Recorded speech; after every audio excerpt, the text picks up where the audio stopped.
Buenas tardes, Eduardo. ¿Qué tal? Martín, desde aquí de Mendoza. Muy buenas tardes, Martín, a vos y a los demás integrantes de la mesa y a la audiencia en general. Bueno, muchas gracias, Eduardo. Un gusto, como siempre, charlar. Y, a ver, ¿puede un ministro ser querellante en una causa de estas? Porque a Bullrich se lo negaron. Bueno, la denegación de ser querellante a Bullrich son cuestiones formales, en realidad. Cuestiones que realmente se hila fino en una cosa. ¿Por qué? Porque, por ejemplo, el argumento que le da el juez Casanelo a Bullrich para denegarle poder ser querellante es decirle: señora, usted no precisa ser querellante porque usted es el brazo, usted no puede ser querellante porque usted no es el que me tiene que pedir cosas a mí, sino usted, su ministerio, tiene que ser el brazo ejecutor de las órdenes que dan los jueces y los fiscales. Bueno, creo que es un criterio demasiado restringido, estricto. ¿Por qué? Porque el ser querellante en una causa significa estar interesado en el avance de esa causa, aportar permanentemente elementos de prueba, querer estar, y yo creo que es absolutamente válido que un Ministerio de Seguridad pueda querer estar. Tal vez, si me dijera, bueno, por una razón de especialidad, seguridad no le corresponde a Capital Humano, Desarrollo Humano, que es un ministerio que está directamente relacionado con el plan social, bueno, uno podría entenderlo. Tal vez Sandra Petovelo consiga ser querellante, y yo creo que debería hacerlo, porque, como les decía, realmente robarle, como dijeron ustedes, a los pobres es la peor, pero el peor crimen que puede tener un funcionario, un receptor de planes que esté realmente desviando la ayuda que recibe para la gente que no tiene, desviándolo en provecho propio o exigiéndole condiciones y exigiéndole que se ponga de rodillas para tener que acceder a lo que le piden, sea para concurrir a los actos, sea para darles a ellos parte de lo que reciben, porque en definitiva también cobraban un porcentaje de esos fondos. Sinceramente es tan canallesca la actitud que me parece absolutamente razonable que un ministerio de la Nación que está haciendo la denuncia, además, por eso, a su vez se transforme en parte querellante. Ahora, Eduardo, a mí la duda que me queda, porque el ministerio se planta como querellante, pero el ministerio, si no lo tomamos como una gestión aislada que arrancó en determinada fecha, si tomamos al ministerio como una continuidad jurídica, el ministerio es responsable de esto por no haber ejercido los controles y por haber propiciado la corrupción. Es decir, el ministerio también es acusado porque fue cómplice de los piqueteros. Bueno, indudablemente, aquí hubo cómplices. No, por supuesto, este ministerio que es el que está investigando, sino los anteriores. Pero indudablemente, estas cosas no se hacen sin tener por lo menos la complicidad, la vista gorda de las autoridades, porque más aún, ya el anterior ministro había dicho que estaba en conocimiento de denuncias que se habían realizado y lo retomó ahora permanentemente, secretario anterior de la cartera que... Juan Zabaleta. Sí. Entonces, si lo está reconociendo eso, están reconociendo que tomaban conocimiento por denuncia y que no hicieron nada, obviamente que la responsabilidad de los funcionarios tiene que surgir nítida, porque hay un delito puntual que es el incumplimiento de los deberes del funcionario público. Entonces, ¿cuál es el deber de un funcionario público?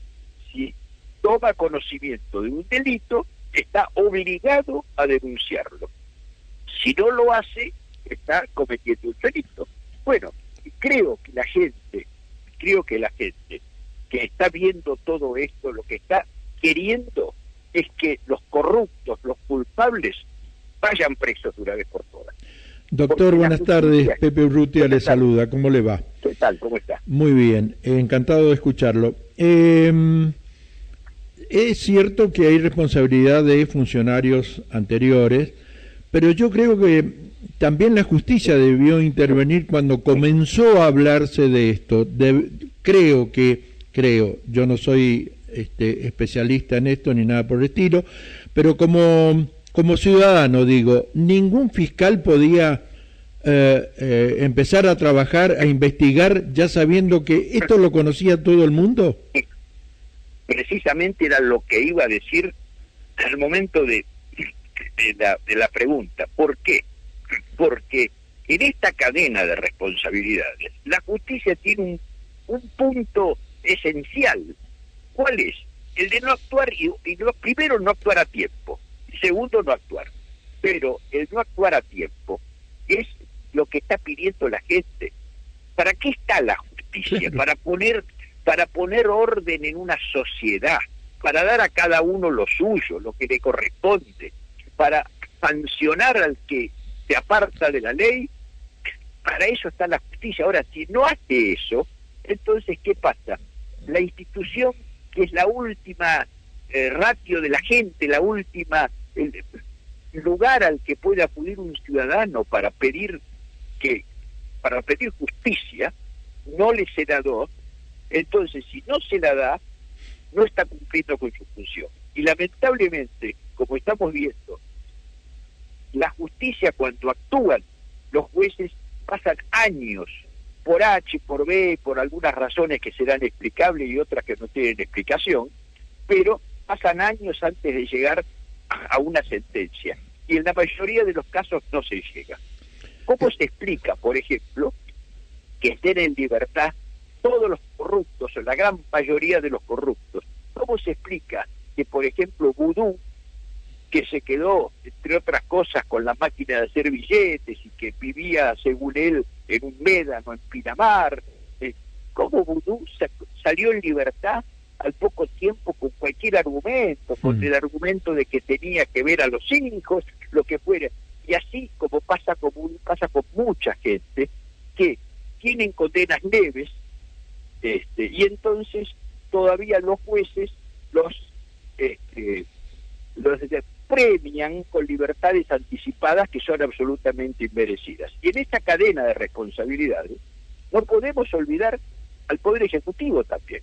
O sea, ya tenemos la responsabilidad de los funcionarios que apañaron o que fueron cómplices de los corruptos. Tenemos la responsabilidad de la justicia, que no actúa. Y tenemos la responsabilidad del Poder Legislativo. ¿Por qué? Porque las penas que sancionan a los corruptos son muy débiles, muy leves.